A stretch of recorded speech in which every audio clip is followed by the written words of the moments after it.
তো হ্যালো ছাত্রছাত্রী, কেমন আছো? আবার আমরা আমাদের ইনস্টিটিউট থেকে চলে এসেছি। আজকে তোমাদের ওই ফার্মাকগনোসি সাবজেক্টটা থেকে আমরা ওই ক্লাসিফিকেশন অফ দ্য ক্রুড ড্রাগসের পার্ট 2 পড়বো। তাহলে আজকে আমাদের টপিকস হচ্ছে কোন মানে সাবজেক্ট ফার্মাকগনোসি। ফার্মাকগনোসি মানে কি? ফার্মাকগনোসি মানে হচ্ছে বেসিক্যালি যেখানটায় আমরা ন্যাচারাল ড্রাগস সম্পর্কে আলোচনা করি, দ্যাট ইজ কল ফার্মাকগনোসি। তো ফার্মাকগনোসি আজকে আমাদের সাবজেক্ট।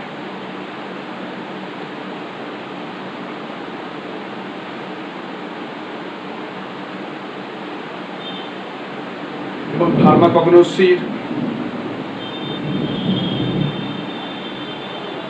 বেসিক্যালি আমরা যেটা আজকে পড়ব, classification of the crude drugs. Classification of crude.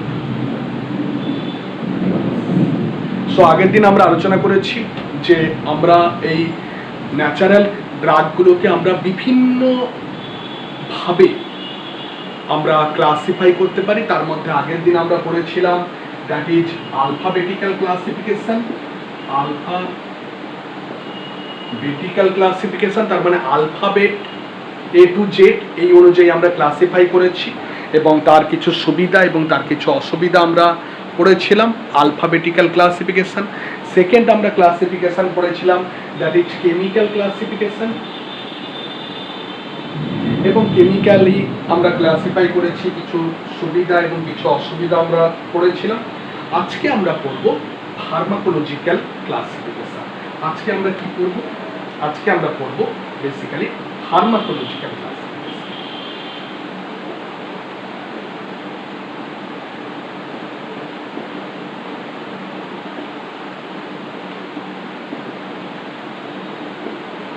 জিনিসটা কি না, ব্যবহারিক বা প্রয়োগ অনুযায়ী আমরা ওষুধকে বিভিন্ন ক্যাটাগরিতে ভাগ করতে পারি।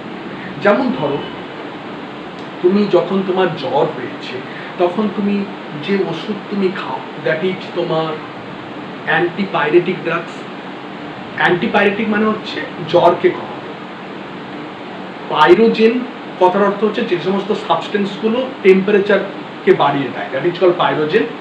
তো পাইরোজেনিক মানে হচ্ছে তোমার যারা টেম্পারেচারকে বাড়ায়। পাইরেটিক কথার অর্থ হচ্ছে ফেব্রাইল কন্ডিশন।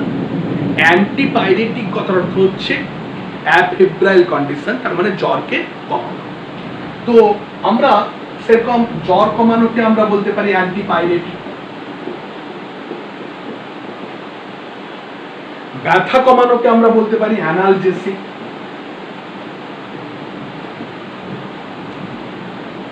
বিশেষ করে হলোভিস্কাস। হলোভিস্কাস মানে ধরো তোমার এই হচ্ছে তোমার, ধরো এই হচ্ছে তোমার লিভার,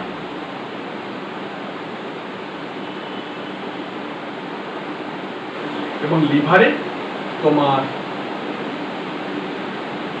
এই হচ্ছে তোমারকে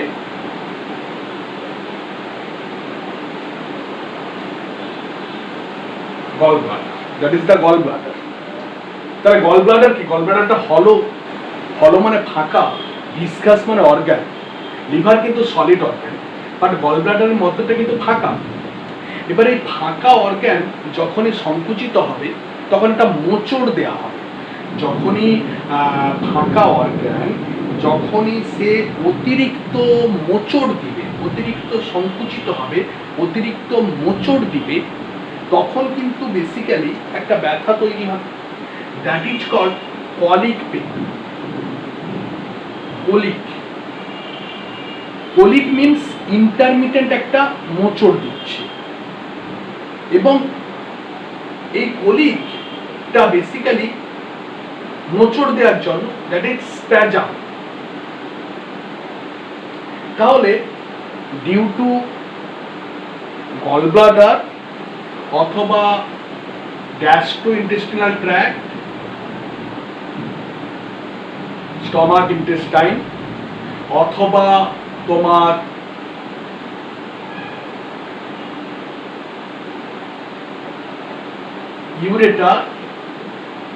ইউরেটার অথবা ইউরিনারি ব্লাডার, ইউরিনারি ব্লাডার অথবা যে কোনো পাইপ, যে কোনো হলো, কারণ ইউরেটার কিন্তু একটা পাইপ, আমি এক পাশটা দেখাচ্ছি, ইউরেটার কিন্তু একটা পাইপ, তাহলে এখানে যদি কোনো রকম ভাবে একটা মোচড় তৈরি হয়, স্প্যাজাম তৈরি, তাহলে কলিক তৈরি হবে। তো এই ধরনের কলিক টাইপ অফ পেন বা স্প্যাজাম যেখানে তৈরি হচ্ছে, স্পেশালি স্মুথ মাসলের অতিরিক্ত মোচড়ের ফলে, তাকে আমরা অ্যান্টিস্প্যাজমাটিক এজেন্ট বলি। স্প্যাজাম হতে দেয় না। পেটের ব্যথা সাধারণত হলো ভিসকাস স্প্যাজামের জন্য, মেজরিটি কারণ হলো ভিসকাস স্প্যাজাম। তো এই ধরনের পেটের ব্যথাকে বন্ধ করার জন্য আমরা কিন্তু যে ওষুধ ব্যবহার করি, দ্যাট ইজ অ্যান্টি স্প্যাজমোডিক এজেন্ট। তারপর ধরো আমাদের এই হৃৎপিণ্ড আছে,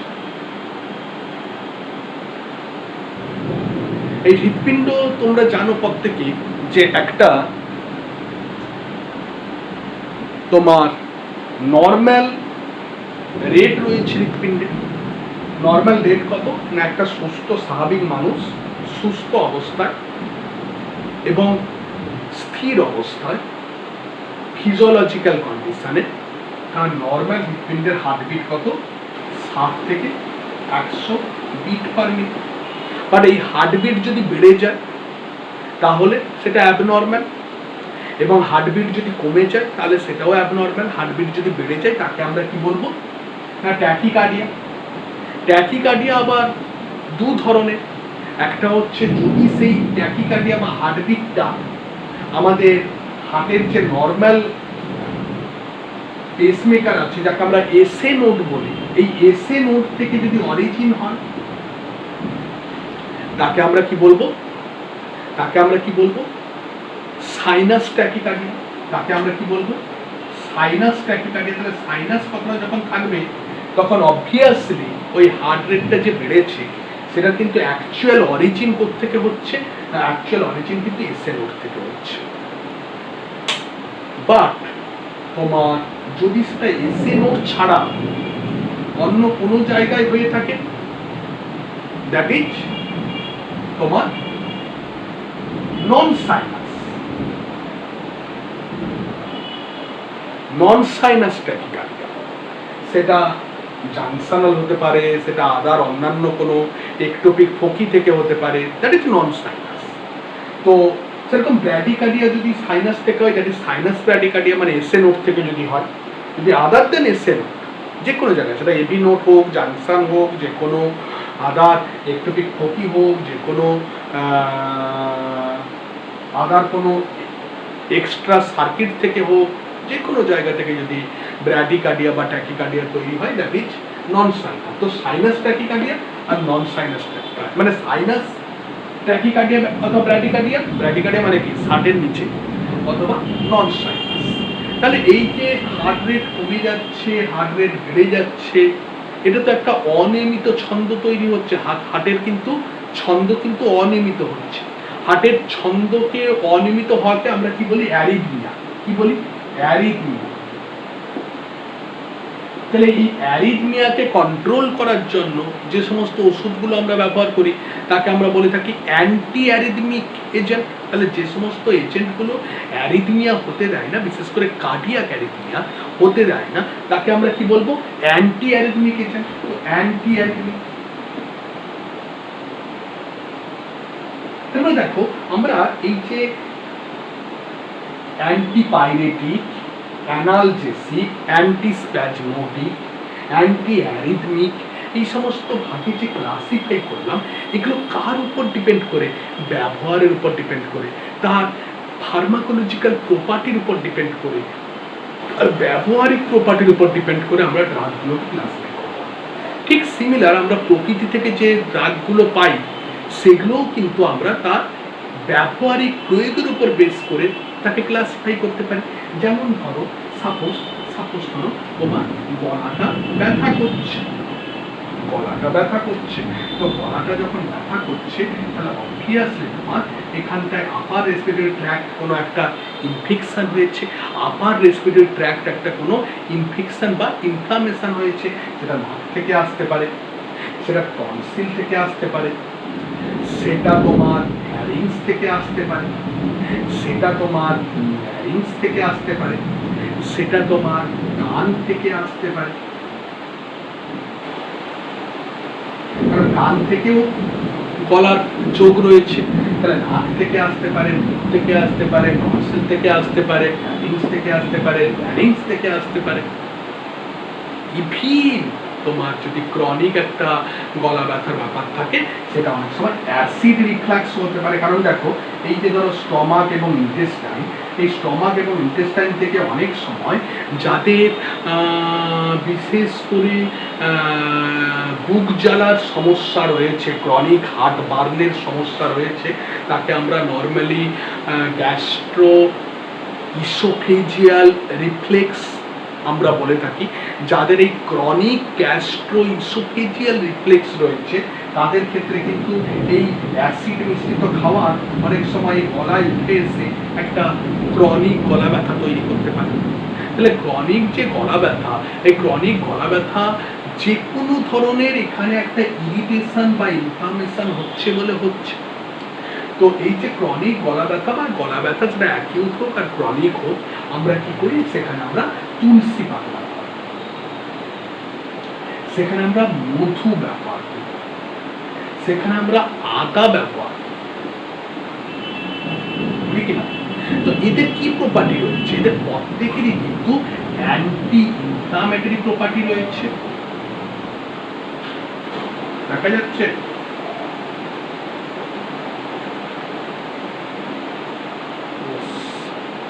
এদের প্রত্যেকেরই কিন্তু অ্যান্টি ইনফ্লামেটরি প্রপার্টি রয়েছে, অ্যান্টি ইনফেক্টিভ প্রপার্টি রয়েছে, অ্যান্টি মাইক্রোবিয়াল প্রপার্টি, জার্মকে ধ্বংস করা। এবং এদের অনেকের কিন্তু তোমার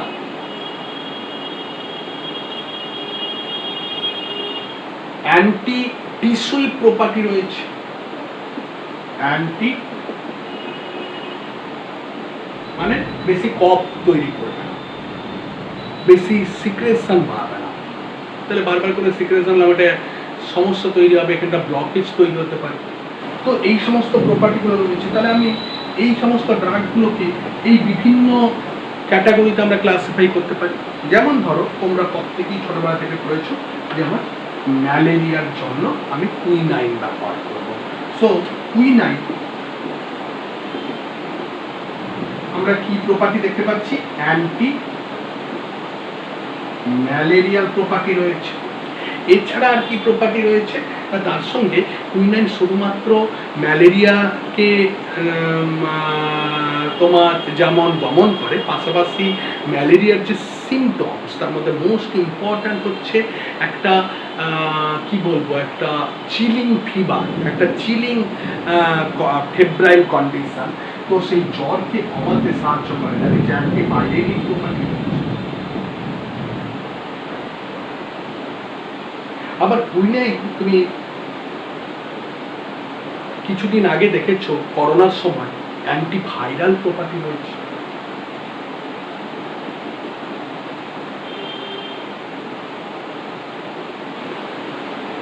তারপর ধরো, তোমরা অনেকে তোমরা ধরো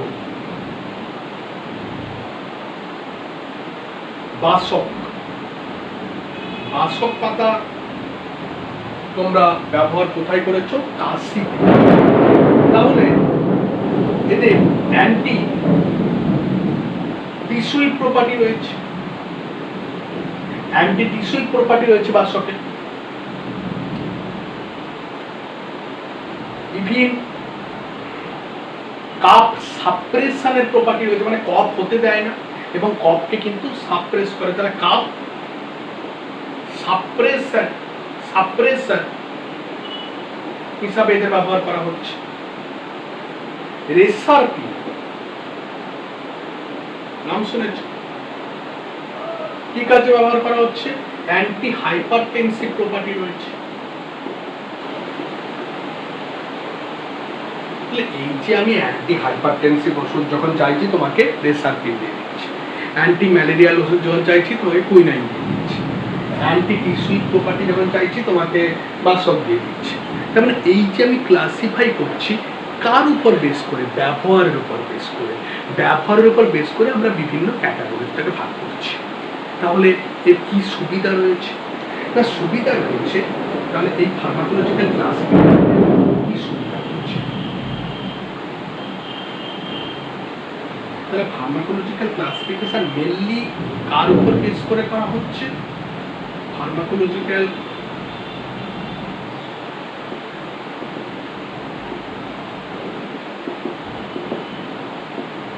মেনলি কার উপর বেস করে? ব্যবহারের উপর বেস করে, তার মানে ইউজের উপর বেস করে, থেরাপিউটিক ইউজের উপর, থেরাপিউটিক ইউজের উপর বেস করে করা হচ্ছে। তাহলে এর সুবিধা কি রয়েছে, অ্যাডভান্টেজ কি রয়েছে? দেখো, তোমার জ্বর হয়েছে, তোমার কিন্তু এত ওষুধের নাম টাম জানা দরকার, তুমি বলবে কি জ্বরের ওষুধ দাও। যখনই তুমি তোমাকে বলবে যে জ্বরের ওষুধ দাও, তখন তোমার অটোমেটিক্যালি কিন্তু জ্বরের ওষুধ তোমাকে দিয়ে দিবে। তার মানে বেসিক্যালি ব্যাপারটা মনে রাখা সহজ। আমার কি কন্ডিশন, আমার পেট ব্যথা হয়েছে, আমার একটা অ্যান্টিস্প্যাজমেটিক ওষুধ দাও। আমার জ্বর হয়েছে, একটা অ্যান্টিবায়োটিক ওষুধ দাও। আমার ইনফ্লামেশন হয়েছে, এটা অ্যান্টি ইনফ্লামেটরি ওষুধ দাও। আমার ধরো সাপোজ তোমার গ্যাস বদহজম হয়েছে, একটা কার্মেটিক দাও। কার্মেটিক মানে বেসিক্যালি যারা কিন্তু হজম শক্তি বাড়ায়, গ্যাসকে অ্যাবসর্ব করে দিয়ে হজম করে। যেমন আমরা অনেক সময় মুড়ি খাই না, কার্মেটিক। তো তাহলে কি ব্যবহার করা অনেকটা ইজি, তাহলে easy to use, that is the first important. Second হচ্ছে অপশন প্রচন্ড এভেলেবল, প্লেন্টি অফ অপশন।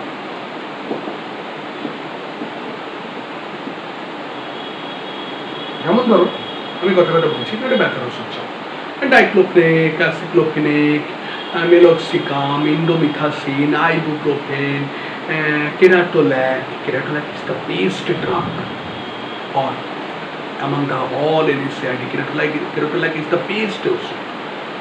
অনেক সাইড এফেক্ট প্রোফাইল কিন্তু কম, বাট সব থেকে যদি কার্ডিওভাস্কুলার প্রোফাইল অনেকটা বেটার কিন্তু ন্যাপ্রোক্সেন। এনএসআইডির ক্ষেত্রে কার্ডিওভাস্কুলার প্রোফাইল কিন্তু অনেকটা বেটার কিন্তু naproxen, but ketorolac is the best, কারণ বেস্ট পোটেন্ট এনএসআইড। প্রচন্ড ব্যথা হয়, আমরা কক্স 2 যেমন এটারোকক্সি, সেলিকক্সি, এগুলো আমরা ব্যবহার করে থাকি, বাট কেরাটোল্যাক হচ্ছে মোর পোটেন্ট। বাট যদি সাইড ইফেক্ট প্রোফাইল যদি বেস্ট দেখা যায়, দ্যাট ইজ ন্যাপ্রোক্স। তাহলে আমি ধরো একটা ব্যথার ওষুধ চাইছি, আমি অ্যাসিক্লোফেনেক নেই, ডাইক্লোফেনেক দিয়ে দেবো। তাহলে কি অল্টারনেটিভ অপশান পাওয়া যাচ্ছে? তুমি যদি ব্যথার ওষুধ, আর তুমি যদি বলতে না আমার ধরো চুলকাচ্ছে, অ্যান্টিকুইটিক এজেন্ট, কুইটাস মানে প্রচুর চুলকানো, অ্যান্টিকুইটিক এজেন্ট যদি তোমাকে চাই, নিশ্চয়ই তোমাকে ব্যথার ওষুধ দিবে। চুলকানির ওষুধ আর ব্যথার ওষুধ সেম হবে না। তার আমি বলে আমরা চুলকানির মলম দাও, আমাকে নিশ্চয়ই ব্যথার মলম দিয়ে দিবে না। তাহলে ডেফিনেটলি কিন্তু সাধারণ মানুষের ক্ষেত্রে তার নিজের কি অসুবিধা হচ্ছে সেটা মনে রেখে সে কিন্তু ওষুধটাকে চাইতে পারে। দ্যাটস ওয়াই আমি বললাম ইজি টু ইউজ। ধরো তোমার পেট ব্যথা করছে, মাথা ব্যথা করছে, পেট ব্যথা হচ্ছে, তাহলে কি তোমার পক্ষে সুবিধা কি হচ্ছে? তোমার পক্ষে সুবিধা কিন্তু হচ্ছে সাধারণ মানুষের ক্ষেত্রে সুবিধা হচ্ছে যে আমার পেট ব্যথা করছে, তো আমি গিয়ে একটা পেট ব্যথার ওষুধ চাই, আমি নিশ্চয়ই মাথা ব্যথার ওষুধ চাই। ঠিক সিমিলার যদি ওই পেট ব্যথার ওষুধটি ধরো 2-3টে ABC 3টে আছে, একটা পাওয়া যাচ্ছে না, তাহলে অল্টারনেটিভ নিয়ে নাও। তাহলে প্লেন্টি অফ অপশন কিন্তু অ্যাভেলেবল।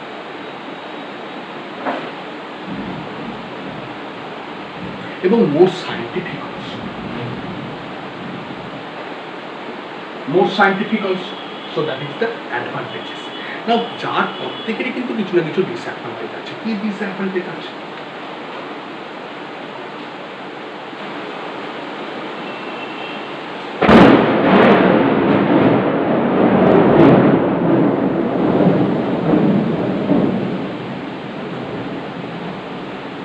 ডিসঅ্যাডভান্টেজ কি আছে?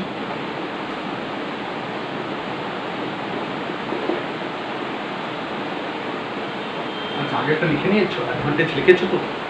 যদি হয় তাহলে ব্যাক করে লিখে, আমি খুব তাড়াতাড়ি মুছে দিলাম, কারণ কত করে টানতে হবে তো ওই জন্য। তো ডিসঅ্যাডভান্টেজ তোমার, আমরা সব থেকে মোস্ট ইম্পর্টেন্ট ডিসঅ্যাডভান্টেজ দেখো, দেখো এক কথা বললাম, ধরো সাপোজ তোমার তুলসী, জিঞ্জার, ধরো দুটোই কিন্তু গলা ব্যথার জন্য তুমি খাচ্ছ, অ্যান্টি ইনফ্ল্যামেটরি প্রপার্টি রয়েছে, অ্যানালজেসিক প্রপার্টি রয়েছে বা সুদেনিং প্রপার্টি রয়েছে।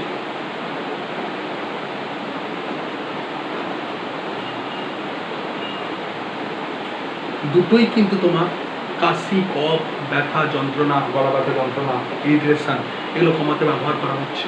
তাহলে এক্স্যাক্টলি আমি যদি অ্যান্টি টিস্যুইড প্রপার্টি বা অ্যান্টি ইনফ্ল্যামেটরি প্রপার্টির ড্রাগ আমি যদি খোঁজ করি, এরকম হাজারটা ড্রাগ চলে আসবে।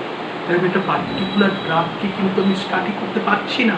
তার মানে বেসিক্যালি এই ক্লাসিফিকেশান দিয়ে আমি কিন্তু একটা পার্টিকুলার ড্রাগের কিন্তু আইডেন্টিফিকেশান পাচ্ছি না, কারণ একটা ড্রাগের মানে একটা প্রপার্টির আন্ডারে multiple drug available.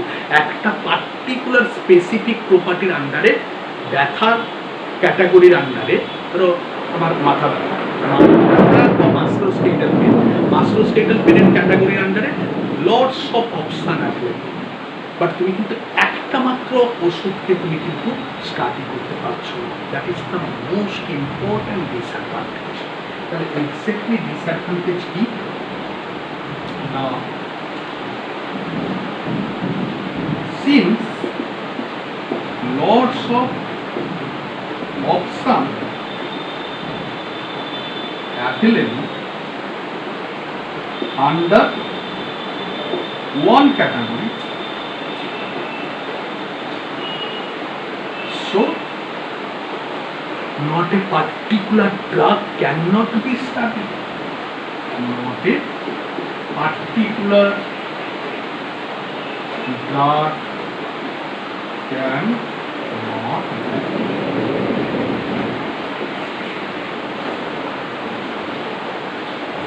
that is the disadvantage. এছাড়া কেমিক্যাল প্রপার্টি পাই না,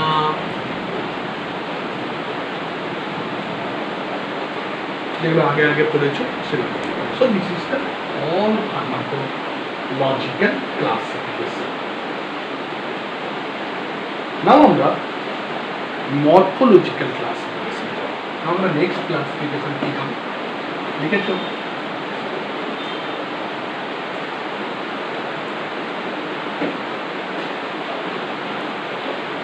আমরা নেক্সট ক্লাসিফিকেশন কি যাব? ঠিক মরফোলজিক্যাল ক্লাসিফিকেশন।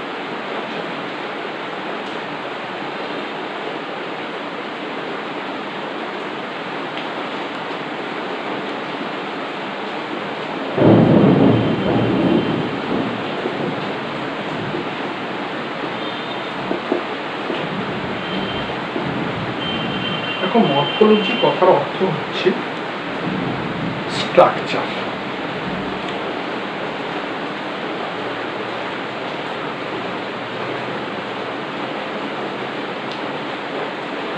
মরফোলজি কথার অর্থ কি? স্ট্রাকচার।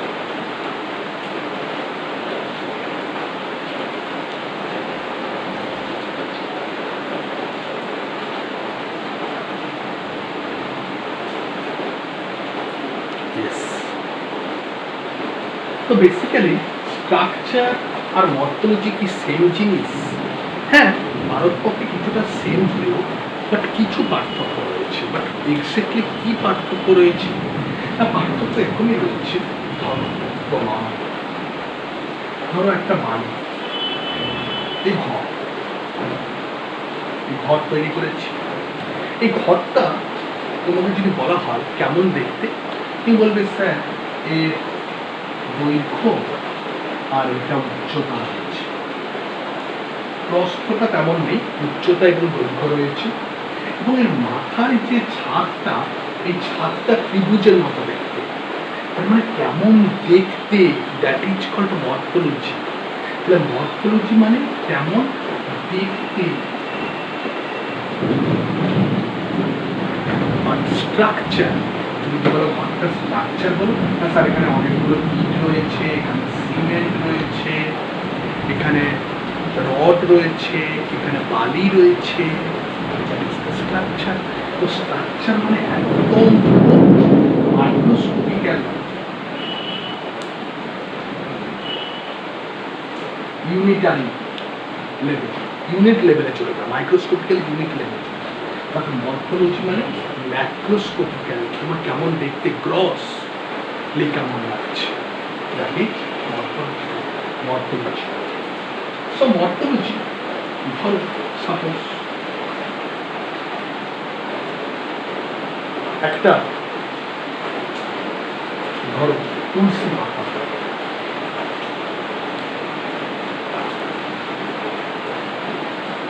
পাতার মতো দেখতে।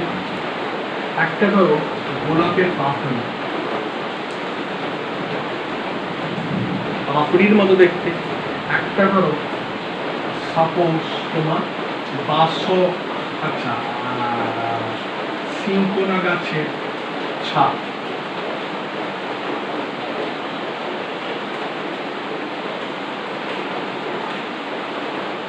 বাক, সিনকোনা গাছের বাক ছালের মতো দেখতে।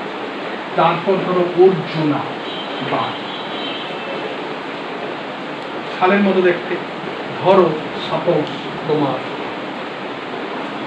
ধরো মৌরি,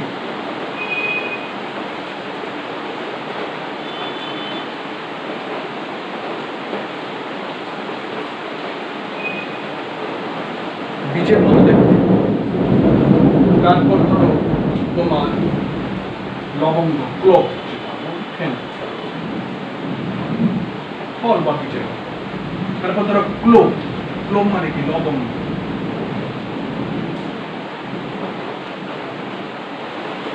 ফুলের মতো দেখতে।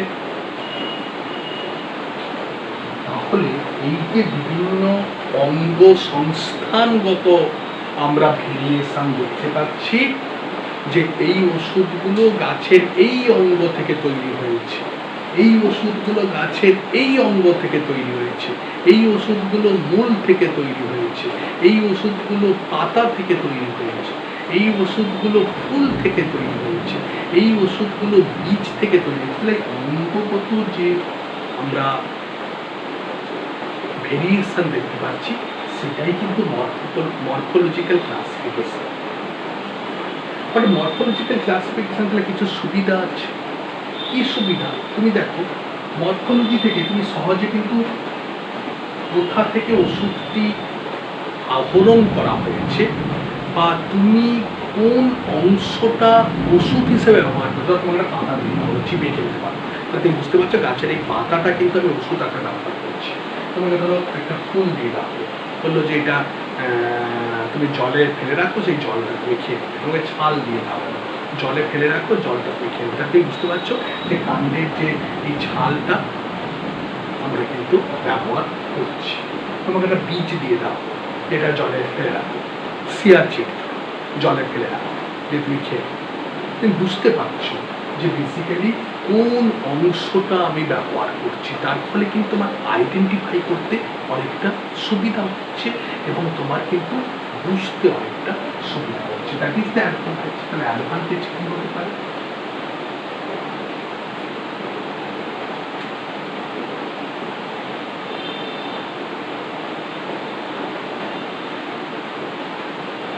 easy to identify.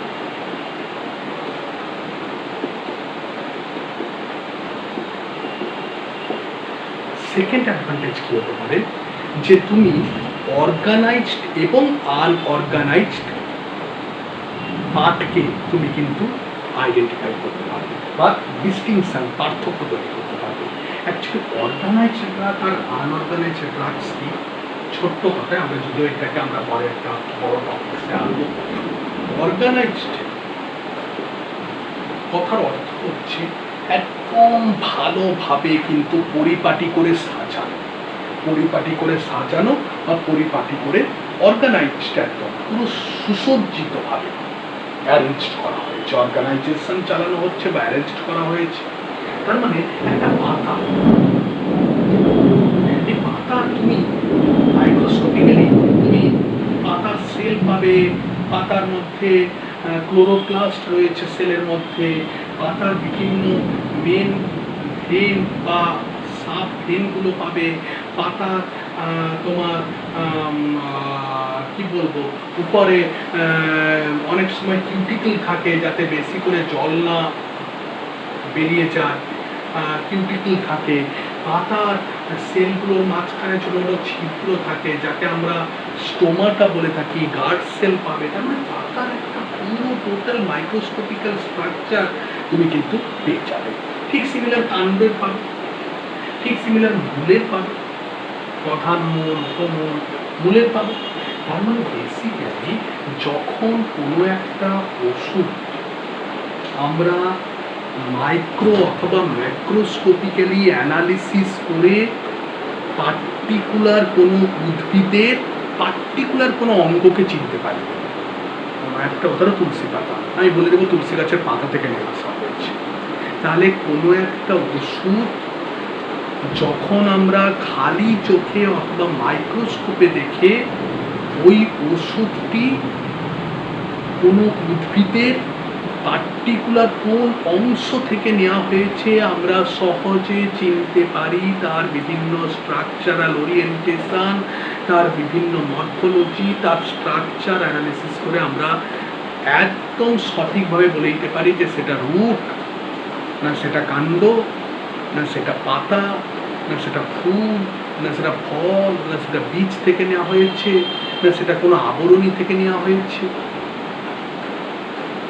সেই ধরনের ওষুধকে আমরা বলে থাকি অর্গানাইজড ড্রাগস।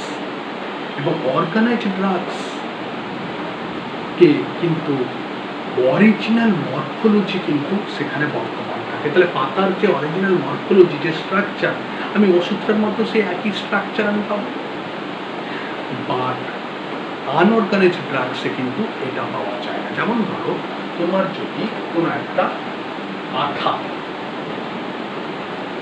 উদ্ভিদের আঠা হচ্ছে এক ধরনের সিক্রেশন, এই আঠা তোমাকে যদি দেওয়া হয় তাহলে তুমি এখানে কোনো রকম ভাবে সেলুলার মানে সেলুলার স্কেলিটাল মরফোলজি তুমি পাবে না। তাহলে এখানে সেলগুলো অর্গানাইজড ম্যানারে রয়েছে, এখানে সেলগুলো একদম সাজানো গোছানো অর্গানাইজড ম্যানার রয়েছে, এখানে কোনো সেলের পারবে, এটা অ্যাসেলুলার, এটা সেলুলার পার্ট, এটা সেলুলার পার্ট, এটা acellular part. So that is called unorganized drugs. দেখো অর্গানাইজড ড্রাগস সে তোমাকে কিন্তু ঠকানো খুব মুশকিল। আমি তোমাকে তুলসী পাতা দিলাম, তুমি তুলসী পাতা সহজে বুঝতে পেরে যাবে। আমি যদি তোমাকে তুলসী বীজ দিই তুমি কিন্তু বুঝতে পেরে যাবে না এটা পাতা দেননি স্যার, আমাকে বীজ দিয়েছে। তারপরে তুমি কিন্তু আইডেন্টিফাই করতে পারছো না। মানে সেখানে কিন্তু তোমাকে ডিউপিং করা, তোমাকে ঠকানো বা অ্যাডাল্টারেশন করা বা ভুলকে না ধরতে পারা, সেটার কিন্তু চান্স কিন্তু খুবই কম। বাট আনঅর্গানাইজড ড্রাগে আমি আঠার সঙ্গে অন্য কিছু আঠা মিশিয়ে দিলাম, বুঝতে পারবে না। তো তার ফলে আনঅর্গানাইজড ড্রাগে কিন্তু অ্যাডাল্টারেশন করা বা ভেজাল মিশানো এবং ঠকানো অনেকটা সুবিধা। বাট অর্গানাইজড ড্রাগে কিন্তু ঠকানোর সুবিধা নেই। তার কারণ হচ্ছে অর্গানাইজড ড্রাগ তুমি কিন্তু খালি চোখে দেখে তুমি কিন্তু বলে দিতে পারবে, তুমি মাইক্রোস্কোপে দেখে তোমাকে বলে দিতে পারবে। তো তার কারণ সেখানে সেলুলার ওরিয়েন্টেশন রয়েছে, প্রপার সেল একদম সুন্দরভাবে সাজানো রয়েছে এবং প্রত্যেকটা সেলুলার মরফোলজি, মূল, কাণ্ড, পাতা কিন্তু আলাদা আলাদা কিছু স্পেসিফিক মরফোলজিক্যাল সেলুলার ওরিয়েন্টেশন রয়েছে। সেটা দেখেই বুঝতে পেরে যাবে যে এটা পাতা থেকে নেওয়া হয়েছে না এটা কাণ্ড থেকে নেওয়া হয়েছে না এটা ছাল থেকে নেওয়া হয়েছে না এটা বীজ থেকে নেওয়া হয়েছে না এটা ফল থেকে নেওয়া হয়েছে না এটা মূল থেকে নেওয়া হয়েছে না এটা ফুল থেকে নেওয়া হয়েছে। ক্লিয়ার? তো এই ধরনের অর্গানাইজড এবং আনঅর্গানাইজড ড্রাগের ডিফারেন্সিয়েশন কিন্তু আমরা মরফোলজিক্যাল ক্লাসিফিকেশন থেকে ইজিলি পেতে পারি। তাহলে easily gives us the differential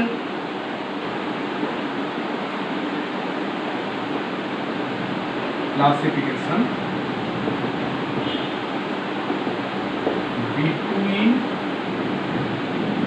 organised দেখা যাচ্ছে তো একদম।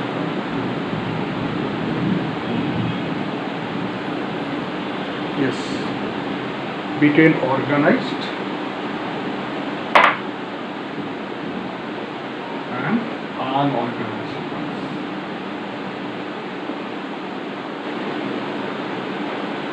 এতক্ষণ পর্যন্ত যে সমস্ত ক্লাসিফিকেশন করেছিল সেগুলো কিন্তু কোনোটাই কিন্তু অর্গানাইজড বা আনঅর্গানাইজড ট্রাক্সের কিন্তু তোমার আমাদেরকে ক্লাসিফাই করতে সাহায্য করেনি। অনলি মরফোলজিক্যাল ক্লাসিফিকেশন কিন্তু অর্গানাইজড এবং আনঅর্গানাইজড ট্রাক্সকে ক্লাসিফাই করতে সাহায্য করছে। সেকেন্ড অফ অল, এরা কিন্তু অর্গানাইজড এবং আনঅর্গানাইজড ট্রাক্স যেহেতু ক্লাসিফাই করছে, তার ফলে কি হচ্ছে না, তার ফলে কিন্তু তোমার কি হচ্ছে না, তারপরে কিন্তু তোমার বেসিক্যালি অ্যাডাল্ট্রেশন বা ভেজাল মিশানো হলে তুমি সহজে ধরে ফেলতে পারছো, তোমাকে সহজে ঠকাতে পারছে না।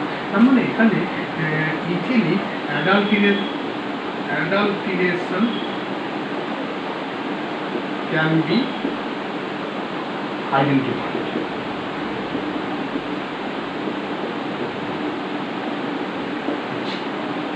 So these are the major advantages of the morphological classification.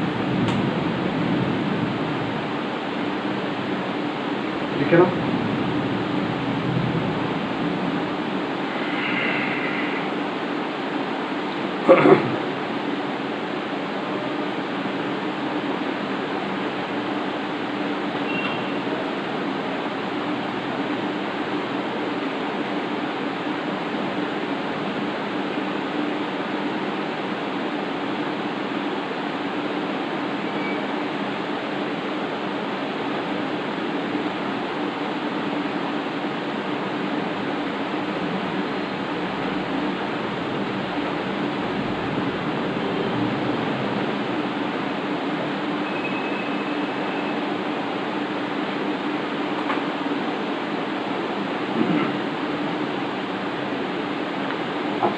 Disadvantage কি আছে দেখো। ডিসঅ্যাডভান্টেজ এখন তো প্রচুর গাছের পাতা আমরা ওষুধ আকারে ব্যবহার করি, তাহলে একটা পাতা দেখে কি আমি একটা পার্টিকুলার ওষুধ আমি আইডেন্টিফাই করতে পারি? তার মানে আমরা কিন্তু পাতা ফুল ফল দিয়ে যদি আইডেন্টিফাই করি, তাহলে তো এই পাতার আন্ডারে প্রচুর ড্রাগ অ্যাভেলেবল, তো তার ফলে আমরা কিন্তু স্পেসিফিসিটি পাই না। তার মানে আমরা এখানে কিন্তু ডিসঅ্যাডভান্টেজ কি non specific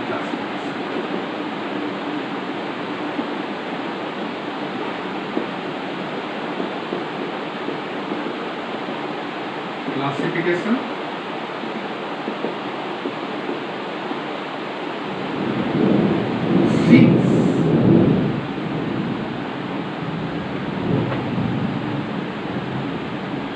multiple substance are prepared from leaves. Multiple substances are synthesized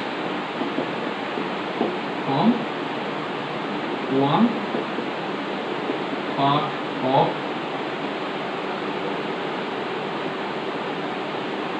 the tree.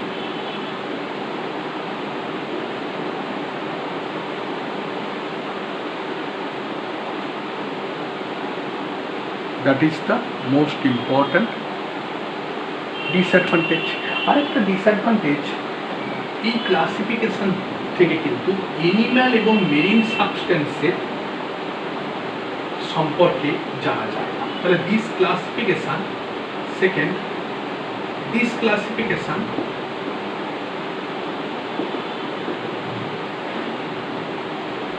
cannot document animal and marine source proper.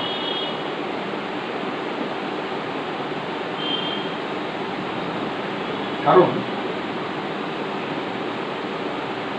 Animal এবং মেরিন সোর্সে সেলুলার ডিন্যাচারেশন খুব তাড়াতাড়ি হয় রাদার দ্যান প্ল্যান্টে সেলুলার আর্কিটেকচার অনেকদিন বর্তমান থাকে, বাট এনিম্যাল এবং marine সোর্সে বিশেষ করে জীবিত এনিম্যাল আমি বলবো তাদের যে অর্গানগুলো সহজে কিন্তু ডিন্যাচুরেশন হয় এবং ডিকম্পোস্ট হয়, তার ফলে কিন্তু তাদের আর্কিটেকচার কিন্তু খুব একটা বেশিক্ষণ বোঝাই থাকে না।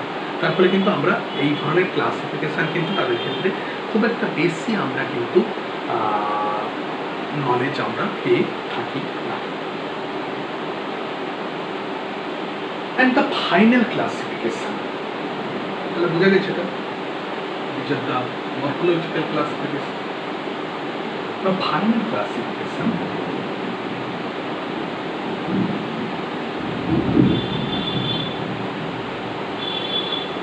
that is the taxonomical classification.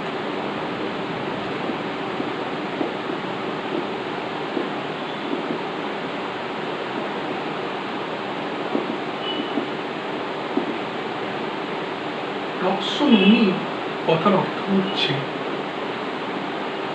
তার জন্ম বৃত্তান্ত, তার বংশ পরিচয়, সে কোন ফ্যামিলিতে বিলং করে, সে কোন শ্রেণীতে তাকে ভাগ করা যায়, সে কোন কিংডম, আমরা যদি 5 kingdom classification, 6 kingdom classification, 3 kingdom classification করেছিলাম, তো সেরকমভাবে তাকে ভাগ করা হচ্ছে। তো advantage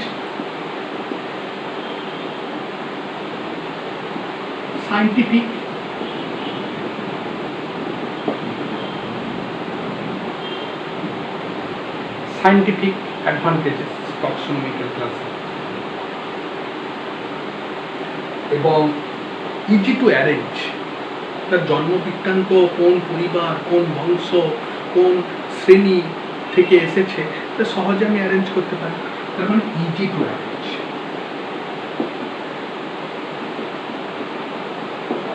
R disadvantage,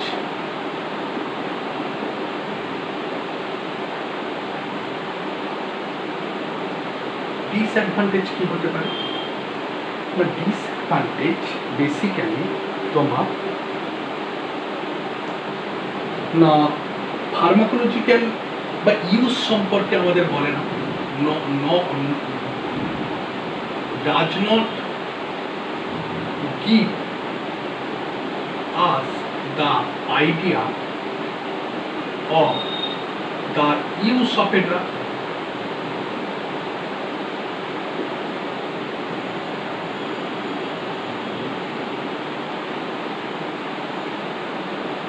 Does not give idea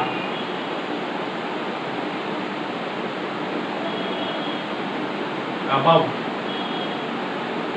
organized and unorganized drugs, organized and unorganized drugs.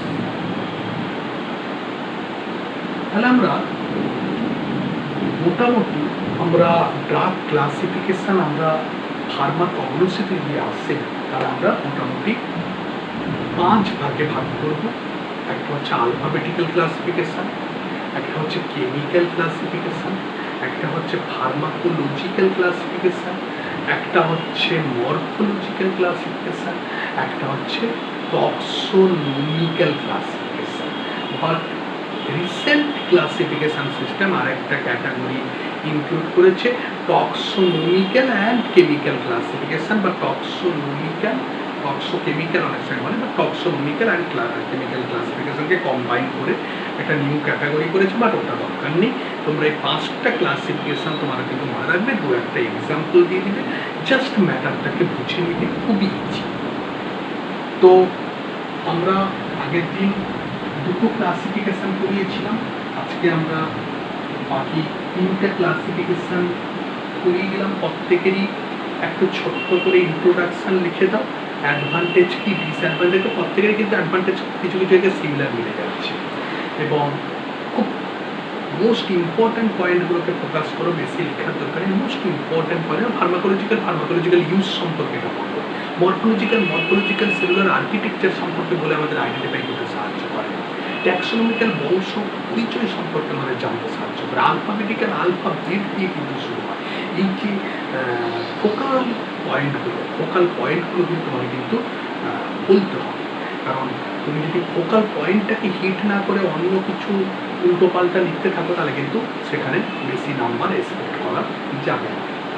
তো সেই একই কথা, যারা এখনো ভাবছো যে সঠিকভাবে ফার্মাসি কোথায় ভর্তি হবে 2024 সেশনে, কারণ 2025 সেশনে কিন্তু অনেকের জন্য দুঃসংবাদ, অনেকের কিন্তু এজ কিন্তু এখানটা ম্যাচ খাবে না, কারণ 2025 সেশনে কিন্তু সম্ভাব্য এজ রেস্ট্রিকশান হয়ে যাচ্ছে। তার ফলে যাদের একটু এজ বেড়ে যাচ্ছে 23 বছরের বেশি হলে হয়তো আর কখনোই তুমি ফার্মাসিতে অ্যাডমিশান নিতে পারবে না। তার ফলে তোমার যদি ফার্মাসি করার ইচ্ছা এখান থেকে আসে এবং যদি সেটা নেসেসিটি থাকে তাহলে কিন্তু এই বছর তোমাকে ভর্তি হয়ে যেতেই হবে যে কোনো জায়গায়। এবং সব থেকে যেটা মোস্ট ইম্পর্ট্যান্ট, তোমাকে এমন জায়গায় ভর্তি হতে হবে যেখানে কিন্তু একটা কনসেপচুয়ালি পড়ানো হয়। কারণ একটা কথা মাথায় রাখবে, কে বলছে আমি 1 টাকায় ফার্মাসি পড়াচ্ছি, কে বলছে আমি 50 টাকায় পড়াচ্ছি, কে আবার বলছে আমি 1 লাখ টাকায় পড়াচ্ছি, কে আবার বলছে আমি 50 লাখ টাকায় পড়াচ্ছি। দেখো, টাকা খরচ করা তখনই মূল্যটা থাকে যদি তুমি ফার্মাসির সাবজেক্টটা প্রপারলি আত্মস্থ করতে পারো এবং কনসেপ্টটা প্রপার ডেভেলপড হয়। এবং সেকেন্ড হচ্ছে যে তোমার আগামী দিনে যে সমস্ত পরীক্ষাগুলো আছে সেই পরীক্ষাতে খুব সহজে তুমি কনসেপচুয়ালি এবং কনফিডেন্টলি তুমি অ্যাটেন্ড করতে পারো। কারণ তোমাকে আমি একটা নোটস দিয়ে দিলাম, তুমি পড়ছো, কিছু বুঝলে না, জোর করে মুখস্থ করার চেষ্টা করলে বুঝতে পারছো না, সেখানে যদি প্রপার গাইড না থাকে। এবং সবসময় আমরা যেহেতু প্রত্যেকে বাঙালি, তার ফলে কিন্তু আমাদের মোস্ট ইম্পর্টেন্ট হচ্ছে বাংলায় জিনিসটাকে আমরা বুঝে নিই, তারপরে ইংলিশে অল্প অল্প করে লিখে প্র্যাকটিস করলে পড়বে। কারণ তোমাকে যখনই কোনো কমপ্লিট পরীক্ষা বা পরবর্তীকালে কোনো যখন পরীক্ষায় তুমি বসবে তখন তোমার কনসেপ্টটা কতটা ডেভেলপ হয়েছে সেটা জানার চেষ্টা করে মানুষজন, কতটা বুঝেছো। দেখো, বোঝা জিনিসটা হচ্ছে কনসেপচুয়ালি বোঝা, মুখস্থ করে কিন্তু জায়গাটা জোর করে আটকে রাখা যায়, বাট বুঝলে কিন্তু জায়গাটা অনেক দিন মুখস্থ থেকে যায়। তো তার জন্য তোমরা যারা সঠিকভাবে ফার্মাসিতে পড়তে চাইছো, দেখো ফার্মাসি পড়ার কিন্তু এক্স্যাক্টলি 3টে স্টেপ রয়েছে। একটা হচ্ছে সঠিকভাবে অ্যাডমিশান হওয়া, একটা পার্ট। সেকেন্ড হচ্ছে সঠিকভাবে কনসেপ্ট বিল্ড করা, কনসেপ্ট ডেভেলপ করা, 2টো পার্ট। আর নম্বর 3 পার্ট হচ্ছে পরীক্ষা দিয়ে পাস করে একটা রেজিস্ট্রেশন করা। এই 3টে পার্ট কিন্তু ফার্মাসি, বিশেষ করে ডিপ্লোমা ইন ফার্মাসি শিক্ষণ পরিসরে কিন্তু 3টে পার্ট রয়েছে। আর 4র্থ পার্ট হচ্ছে এস্টাবলিশড হওয়া। কেউ সেখানে ভাড়া দিচ্ছেন, কেউ সেখানে ওষুধ দোকান করছেন, কেউ সেখানে গভর্নমেন্ট জবে অ্যাপ্লাই করছেন, কেউ সেখানে প্রাইভেট জবে অ্যাপ্লাই করছেন। এই 4টা পার্ট আমি ধরে না। তাহলে 1 নম্বর হচ্ছে সঠিকভাবে অ্যাডমিশান হওয়া। দেখো, সঠিকভাবে অ্যাডমিশান হতে গেলেও কিন্তু অনেক কিন্তু সেখানে ছোটোখাটো জিনিস মাথায় রাখতে হবে। যেসব কলেজগুলো অপেক্ষিত প্রচণ্ড নতুন কলেজ, সেগুলোতে না ভর্তি হয় ভালো। অ্যাটলিস্ট 5 বছর যদি হয়ে থাকে কলেজ, তাহলে সেই কলেজ কিন্তু অনেকটা স্টেবল। বাট যে সমস্ত কলেজগুলো প্রচণ্ড নতুন কলেজ, সেগুলোতে ভর্তি হলে বিএড কলেজের মতো যদি কালকে কলেজটা উঠে যায়, তাহলে তুমি কাউকে দোষারোপ করতে পারবে না, কারণ সেরকমভাবেই কিন্তু নোটিফিকেশান আছে। আমি এটা বারংবার বলে দিচ্ছি, সেরকমভাবেই কিন্তু নোটিফিকেশান আছে। আচ্ছা, সেকেন্ড হচ্ছে সঠিকভাবে অ্যাডমিশান হতে গেলে একটা প্রপার গাইডেন্স থাকা দরকার। এবং প্রপার গাইডেন্স যেটা আমরা করে থাকি, আমরা কী করি, তোমাকে একদম প্রপার সঠিক কলেজে তোমার যাতে ভবিষ্যতে কখনো ওই কলেজ থেকে অসুবিধা না হতে পারে। কারণ ধরো তুমি পাস করে গেলে, এই কলেজটা তারপরে উঠে গেল, 3 বছর 4 বছর পর উঠে গেল, তোমার তো পরবর্তীকালে কখনো কোনো কিছু ডকুমেন্টেশন কলেজ থেকে নিতে হবে। তো সেই কলেজটা যদি না থাকে তুমি কী করবো, এটা নতুন কলেজে ভর্তি হও না। যেগুলো ওয়েস্ট বেঙ্গলের পুরনো কলেজ, আমি নাম করব না, সেই সব কলেজগুলোতে অ্যাপ্রক্সিমেট ফিজ হচ্ছে প্রায় 2.5 লাখ 3 লাখ এরকম ফিজ। এছাড়া তুমি বাইরেও দেখতে পারো, তুমি উড়িষ্যা দেখতে পারো, তুমি ব্যাঙ্গালোর দেখতে পারো, কোনো ক্ষতি নেই। কারণ এখন সেই সিস্টেম আগের মতো নেই। সমস্ত কিন্তু যেখান থেকে পিসিআই রেকগনাইজ কলেজ থেকে পড়লেই করো, তোমাকে রেজিস্ট্রেশন দিচ্ছে এবং রেজিস্ট্রেশনের একটা ছোট্ট ইভ্যালুয়েশন করে নিচ্ছে, দিয়ে তোমাকে রেজিস্ট্রেশন দিচ্ছে। কোথা থেকে পড়ছো বড় ব্যাপার নয়, তুমি কী পড়ছো সেটাই হচ্ছে বড় ব্যাপার। আমার একটাই কথা ছাত্রছাত্রীদের বারংবার বলার বক্তব্য যে তুমি কোথা থেকে পড়ছো বড় ব্যাপার নয়, তুমি এক্স্যাক্টলি কতটা কনসেপচুয়ালি পড়ছো, দ্যাট ইজ মোস্ট ইম্পর্টেন্ট। আচ্ছা, তুমি তাহলে এটা একটা ফার্স্ট হলো যে তুমি ভর্তির পার্টটা মিটে গেল। সেকেন্ড হচ্ছে পড়াশোনা। দেখো, পড়াশোনা আমরা জানি এই লাইনে যারাই পড়তে আসেন তারা প্রত্যেকেই কিন্তু বিভিন্ন পেশার সঙ্গে জড়িত, বিভিন্ন কাজের সঙ্গে জড়িত, তাদের কিন্তু পড়াশোনা করার টাইম নেই। বাট তা বললে হবে না, তোমায় কিন্তু প্রত্যেক দিন বা প্রত্যেক দুদিন, আমি তো আমাদের প্রত্যেকটা স্টুডেন্ট প্রত্যেক দুদিনে 1 ঘন্টা করে পড়ুন। আমি প্রত্যেক দিন 1 ঘন্টা না, যদি না পারেন প্রত্যেক দুদিনে 1 ঘন্টা করে পড়ুন। তাহলে দুদিনে যদি 1 ঘন্টা করে পড়া হয় তাহলে কিন্তু অনেকটা কিন্তু ডেভেলপ হয়ে যায়। বাট ইয়েস, তোমার কিন্তু কনসেপ্টটা কিন্তু প্রপারলি তৈরি থাকে, যেটা আমরা করে থাকি। আমরা প্রত্যেকটা স্টুডেন্টকে কিন্তু প্রপার অ্যাটেনশন দিয়ে আমরা কিন্তু প্রত্যেকটা টপিকস ক্লিয়ারলি পড়াচ্ছি এবং পাশাপাশি সেই টপিকসটা কিন্তু আবার আমরা তাকে 1000বার সে যাতে বুঝতে পারে, আবার আরও যাতে বেশি করে তার জ্ঞানটা ডেভেলপ হয়। হয়তো অনেক সময় পড়ার যখন ক্লাসে থাকে না, অনেক সময় ক্লাস হয়তো কেউ অ্যাটেন্ড করতে পারলেন না, কেউ অসুস্থ পড়লেন, ক্লাস অ্যাটেন্ড আজকে ধরুন আমার ক্লাস ছিল, আমার আজকে ক্লাস করতে পারছি না, তো আমি ভাবলাম যে ভিডিও করে দিই, তো ক্লাস অ্যাটেন্ড করতে পারলেন না। বা অনেক সময় ক্লাসে শেষ হওয়ার পরে অনেক সময় ভুলে যাওয়ার একটা প্রবলেম থাকে। তো সেটা আমি যদি আবার সেই লাইভ ক্লাসটা যদি আবার আপনাকে আমি দিয়ে দিতে পারি, তাহলে আপনার কিন্তু হাজারবার সেটা কিন্তু রিভিশন হচ্ছে এবং সেটা আপনি যখনই চাইছেন তখনই কিন্তু আপনি রিভাইজ করতে পারছেন। তার ফলে কিন্তু আপনার কনসেপ্টটা আরও ডেভেলপ হচ্ছে। নর্মালি একটা টিচার তিনি যখন আবার সেটাকে পড়াচ্ছেন, একবার যখন পড়াচ্ছেন দ্যাট ইজ দ্য বেস্ট পড়ানো, বাট যখন আবার ওটাকে পাঠাচ্ছেন তখন কিন্তু কোথাও যদি এরর থাকে সেই এররটাও উনি কারেকশান করে দিচ্ছেন। তার মানে বেসিক্যালি এটা কিন্তু আরও রিফাইন্ড একটা প্রসেস। তার ফলে এই সুবিধাটা আমরা দিচ্ছি প্রত্যেককে তোমাদেরকে, যে তুমি ক্লাস করলে তারপরে তুমি আবার সেটা কপি তুমি পেয়ে গেলে, এটা একটা বড় সুবিধা। এবং আমরা সবসময় চেষ্টা করি একদম সিম্পল ভাষা, সিম্পল শব্দ চয়নের মাধ্যমে জিনিসটাকে সিম্পলিফাই করে দেওয়া। তার কারণ হচ্ছে যে পড়ানো হচ্ছে একটা আর্ট এবং এই আর্টটা কিন্তু সবার থাকে না। তো তার ফলে কোনো একটা জিনিস, কঠিন জিনিসকে যদি সিম্পলভাবে বুঝিয়ে বলা হয়, গল্পের ছলে, উদাহরণের ছলে যদি বুঝিয়ে বলা হয়, তাহলে তোমার মনে সেটা গেঁথে যাবে। যখনই তোমার মনে গেঁথে যাবে সেটা, তখনই তুমি কিন্তু আর ভুলবে না।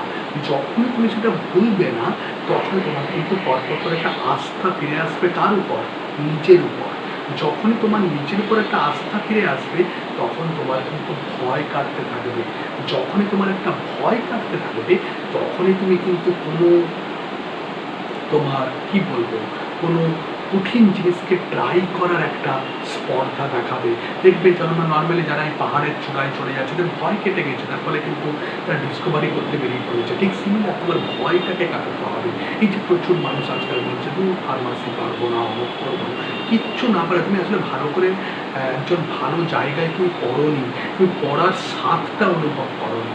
যখনই তুমি পড়ার স্বাদটা অনুভব করবে না, তখন তোমার সেই ভয়টা থাকবে না। খুব ইজি জিনিসটা। আরেকটা বড় ব্যাপার হচ্ছে আমরা এখানে প্রচুর জবের বন্দোবস্ত করি। রিসেন্টলি আমাদের কাছে 4 থেকে 5টি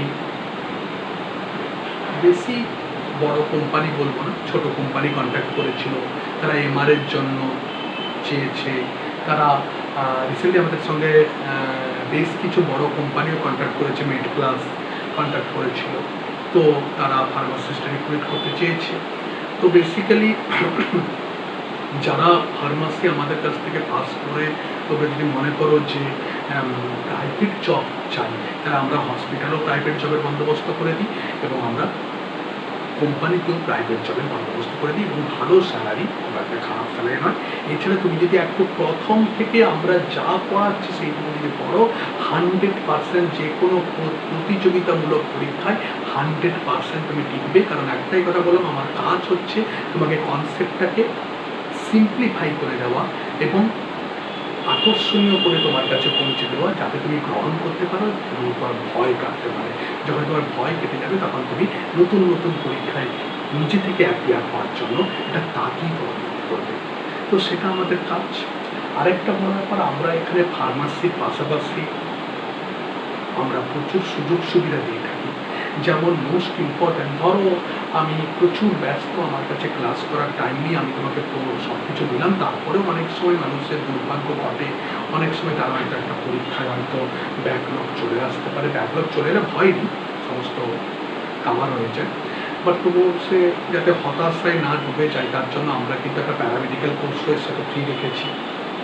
তার লোকেরা বিভিন্ন জায়গায় ভর্তি হলে মোবাইল দিব বলে টোপ দেয়, ল্যাপটপ দিও বলে টোপ দেয়, ট্যাব দিও বলে টোপ দেয়, অমুক লোন করেই দিব, তুমুক লোন করেই দিব, প্রধানমন্ত্রীর লোন, মুখ্যমন্ত্রীর লোন, অমুক তুমুক কেন বলে টোপ দেয়। বাট আমরা এই সমস্ত মিথ্যে টোপ দিই না, কারণ আমি মনে করি একটা মোবাইল বা ল্যাপটপ মানুষের জীবন গড়তে পারে না।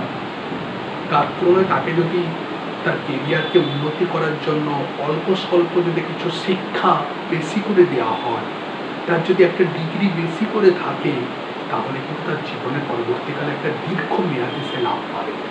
মোবাইল ল্যাপটপ তোমাদের প্রত্যেকেরই আছে, কী লাভ হচ্ছে? কিছু লাভ হচ্ছে। হ্যাঁ, অবশ্যই কমিউনিকেশন অনেক ইজি হয়ে গেছে, বাট আমি সেটাকে অন্যভাবে নিচ্ছি না। বাট অবশ্যই কিন্তু তোমার যখনই কিন্তু একটা এডুকেশনের যখন একটা গ্রাফ ঊর্ধ্বমুখী থাকবে, তখন তুমি সেখান থেকে একটা দীর্ঘমেয়াদী কিন্তু লাভ পাবে। তো সেটা আমরা বন্দোবস্ত করে থাকি। ইভিন যারা একটু দুর্বল ইকোনমিক্যালি, তাদেরকেও আমরা স্পেশাল অ্যাটেনশান দিয়ে তাদেরকে সাহায্য করে থাকি। তো তাই যারা সঠিকভাবে 2024 ডি ফার্মে ভর্তি হতে চাও, সঠিকভাবে 2024 ডিপ্লোমা ইন ফার্মাসিতে ভর্তি হতে চাও, তারা দ্রুত এই নাম্বারে যোগাযোগ করো।